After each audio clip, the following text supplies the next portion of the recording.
Second Life is a platform for people creating content, and the more complicated and interesting content you allow people to create, the more they tend to do it. I mean, the sort of upper end of how creative as humans we want to be is apparently not found yet.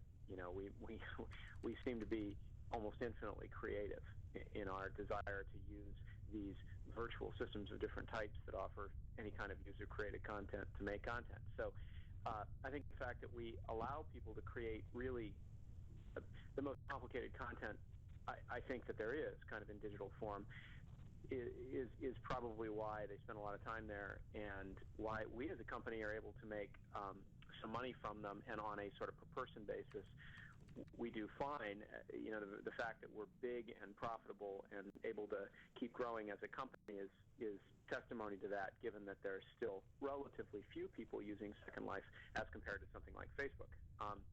The second thing I'd say is that from the very beginning, to your question about the specific revenue model, the fact that Linden today makes the majority of its money from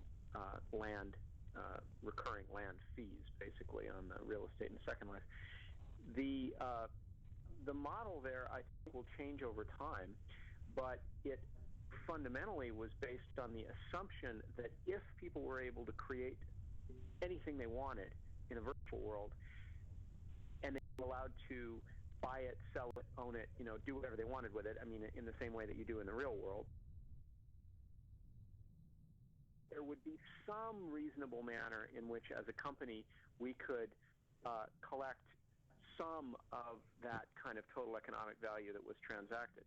Now, the best way to do that may actually evolve as time goes by and as the scale of this thing grows. As I've said many times, my belief is that it'll grow by 2 or 3 orders of magnitude in the coming years.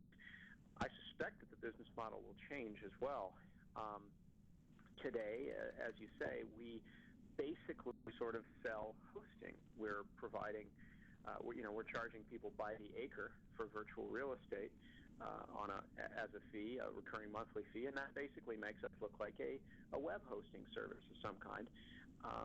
But I think that though different parts of the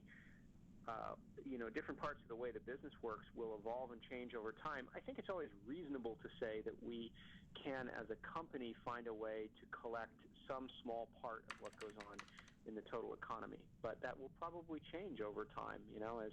As this whole thing grows, I would expect that the percentage of the total economy, if you will, that Linden Lab is basically accepting in revenues will go down.